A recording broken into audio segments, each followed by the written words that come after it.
What's going on, everybody? Rogue Hero here, and I'm bringing you guys a Yu-Gi-Oh! Market Watch. So, in this episode, I'm going to be talking about Blazing Vortex and going over cards I think you should get rid of if you go to this sneak peek, and cards I think you should pick up from this set, because while this set is getting a lot of flack, and it's well-deserved due to everything that's coming out, the set does have some pretty solid cards. And I'm going to talk about some of those solid cards and go over cards that people may want to pick up that I think you should probably get rid of. First card I'm going to talk about is War Rock Mountain. Now, War Rock Mountain is a field spell. You can add one War Rock monster from your deck to your hand at the start of the battle phase. Control no monsters or all monsters you control are warriors. You can special summon one warrior rock monster. So this is pretty much archetype specific type of stuff. Sitting at $12 right now on pre-release. These type of sneak peek archetypes always are somewhat expensive. I personally don't think this is going to be worth it until we get some YCSs or at least some regionals showing us how good potentially the deck can be. As it stands right now, I think $12.47 is going to be a little too high for this card. Probably can pick it up for $5 all day, and I won't be surprised if it just gets the typical new archetype treatment where it gets a little hyped, like it's been a little hyped, and then once the hype dies down and actually people come to their senses to go back to the meta, they realize that, well, this deck isn't all that good, but it's still okay. So honestly, I think $12.47 is a little too much for the card right now. So if you do go to the sneak peek and you pick it up, let's sell it. Easy sell, easy quick buck. Next up, Underworld Goddess of the Closed World. Now, Underworld Goddess of the Closed World, one of my favorite cards from out of the set. It's a secret rare. It's one of the best Link 5s in the game. You can only use one. You can use one of your opponent's monsters as material to link summon this card. This link summoned card is unaffected by your opponent's activated effects unless they target this card once per turn. Sitting at $36 right now. Now, I see a card like this and I'm just like, this card is an easy slap in every deck, only because it uses an opponent's monster. It really gives me Cyber Dragon vibes when everyone was using Cyber Dragon to Cyber Dragon fusion off of people's boss monsters. It's sitting at $36 right now. Some people are saying it's a good card, they just don't know what deck they can play it in. I think it's an amazing card. Pick it up, sit on it. This card is definitely going to jump up. And $36, way too much lower price for a card like this. I see cards like this going to 60 to 70 to 80. Nowhere near 100 unless we get like a consistent deck list that runs this card. And you know, those players like Jesse Codd and the Patrick Hobans from back in the day, the Billy Breaks. You need somebody to pilot a deck that's popular with this card and say they won for this card before the card breaks the $100 gap market. However, I think it's going to sit solidly at 60. So if you get one of these, sit on it for a couple weeks and see what you can do with it. It might even drop only because people might say, well, the card is trash, the card's not that good. But trust me, guys, this card's going to make you money one day. It's always a good card to pick up. I think 36 is a fair price for this card. However, you may, since this set is getting lack of hype, you may be able to pick it up for cheaper than that. You can probably pick it up for 20s all day. Next up, Trishula, Dragon of the Iceberg. Now, obviously, Trishula is not an original card from the set. This is a Starlight Rare reprint. $6.49 market price. This is insane. It's probably only going to go higher than that. Trishula is a fan favorite card. Obviously, if you get this, if you need the money, sell it. Like, honestly, if I got it, I would sell it. But for you collectors out there, I think all these Starlight Rares, just sitting on them is going to be really good. But if you need the cash, sell it. Any high dollar cards like this, I always preach, if you profit from your pack, just get rid of it, bro. Like, unless you want to play the waiting game and you don't need the money. So I think this is a good pickup if you obviously get it. But if you get it, just sell it.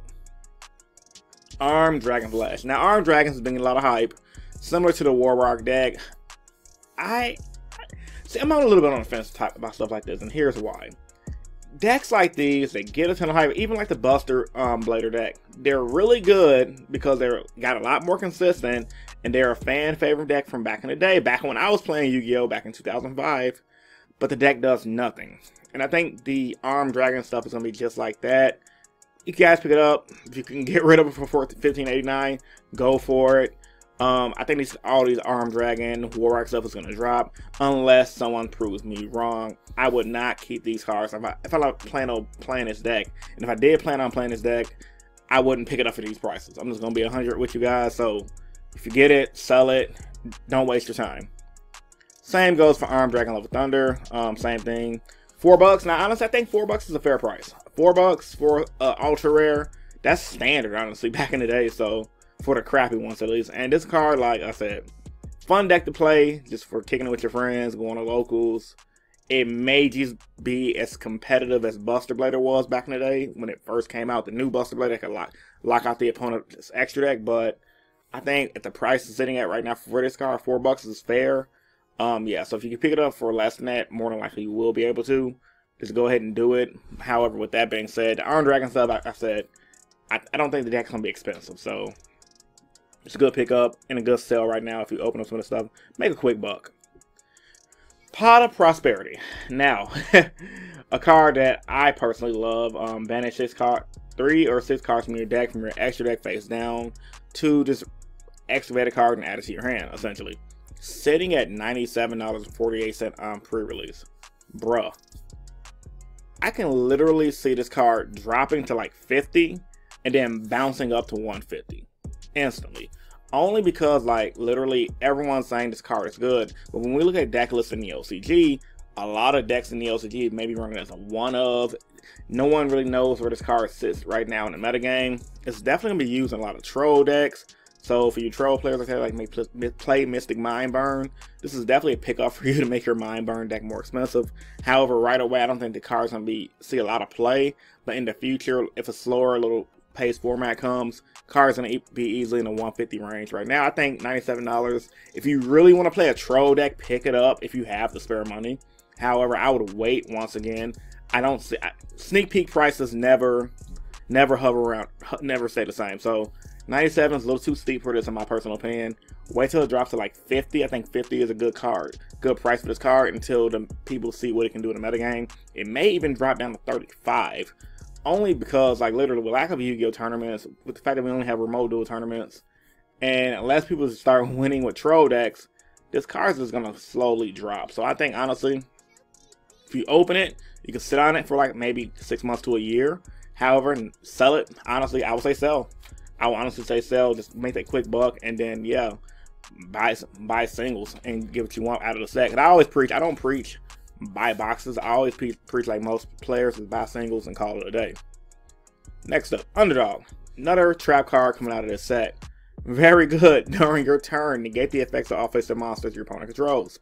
During your opponent's turn, negate the effects of offensive monsters you control. Sitting at $11.56. This is an awesome price for this. I think this is a fair price. It's a secret rare. Most secrets off the rip don't get no lower than like $5 unless it's a really crappy secret. This secret actually has potential in decks like Cleafords, a lot of Beast of Warrior decks, a lot of awesome decks that don't need their effects, like Eldritch, for example. This deck could probably be awesome in Eldritch. It's really good, especially in the TCG, considering we don't have skill drain like the OCG. OCG has this card out. It's not really doing much in the OCG, and I don't see TCG getting skill drain back anytime soon. So if you guys want to pick this up, I think $10 is a fair price. It's $11.56 sitting at the market. I think $10 is fair overall. Obviously, you probably pick it up for a little bit less than that.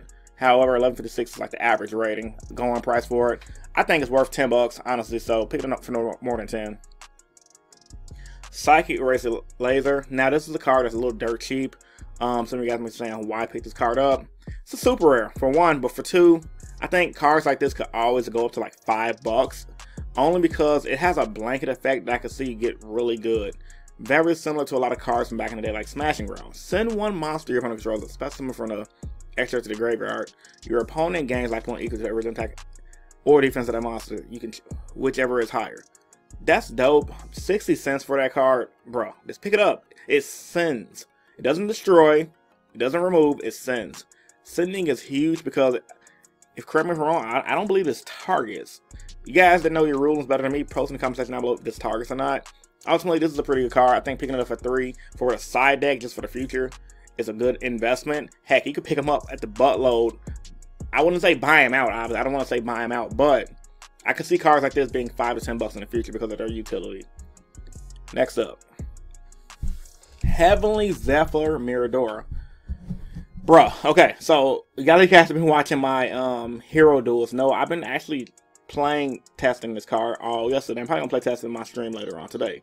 Sitting at $30 on sneak peek. Bruh, when I say I like cards like this, I like cards like this. His effect is really good. 2600 defense. He negates any monster your opponent summons that's 2,000 or higher. Why wouldn't you pick this up? 29 bucks. It's essentially a power crap version of a Fake Veiler. Now, people may say Fake Veiler is better. However, in the Link era, this gives you an extra body to Link summon. And then on top of that, this also allows you guys to negate a boss monster. So I think this card has a lot of utility. The fact that it gives you a body is huge. $30 market price. I can definitely see this card shooting up to 80 one day. Pick it up. Honestly, this card, with a card like this, I would honestly say just go ahead and pick it up rather than waiting to see if it's going to go down or not. Only because you can never know if a card like this may jump up or it might jump down. 30 seems very fair to me, and I definitely plan on picking this card up. I think this card is really, really good. It's going to definitely make you guys some money if you hold on to it, because anything that says effect negation that's easy to use, that gives you a free body on board, why would you not play this card? So yeah, pick it up.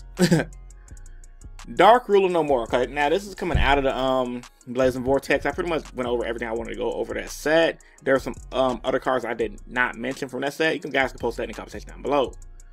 Dark Ruler No More right now is sitting as a $2 common from the structure deck Spirit Charmers. I think this is a really good card to pick up just to keep it if you guys don't have it. I definitely could see once this structure deck maybe go out of print, Dark Ruler No More can go up. It is definitely the budget option for people who don't want to pick up Forbidden Chalice. Speaking of Forbidden Chalice, the card is sitting at 120 bucks. Last time I checked, this card was at 150.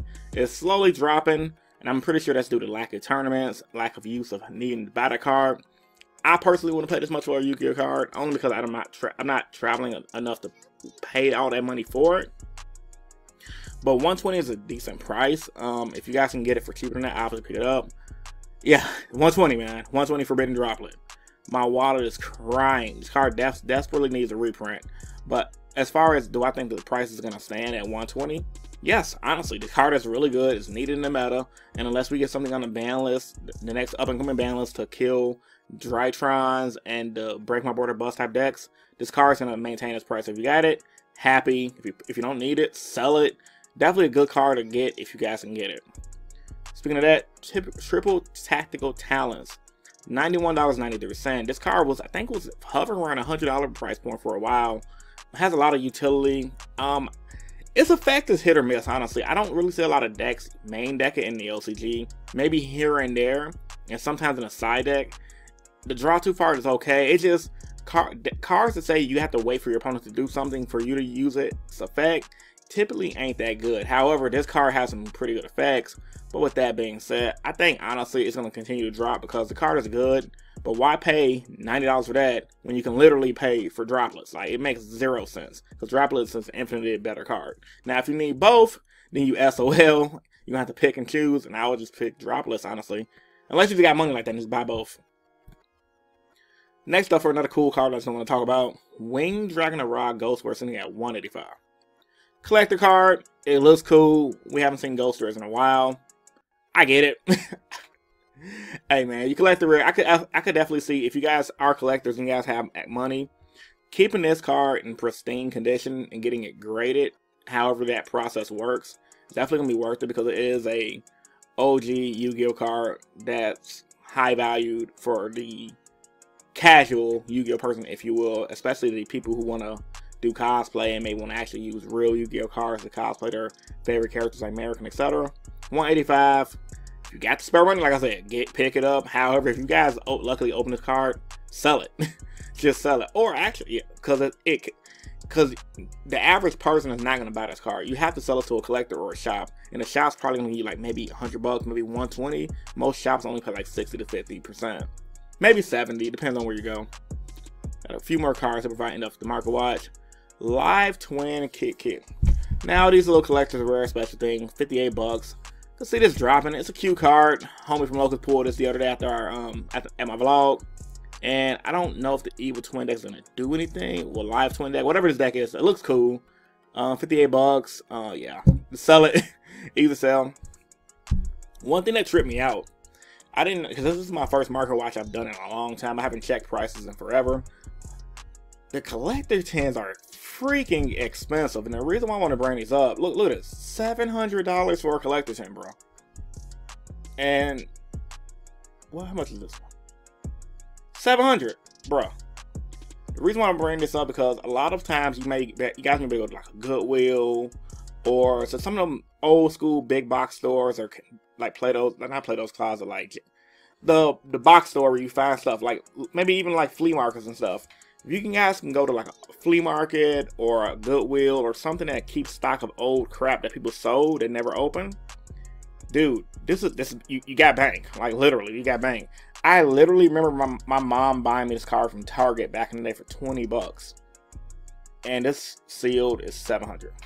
Insane, guys. Insane. So if you guys see this card, just see it, pick it up, sell it. This is something you're just gonna sell because it's literally just a collector's item at that point. Alright, man, this is my first market watch, man. Tell me guys how I did in the comment section down below.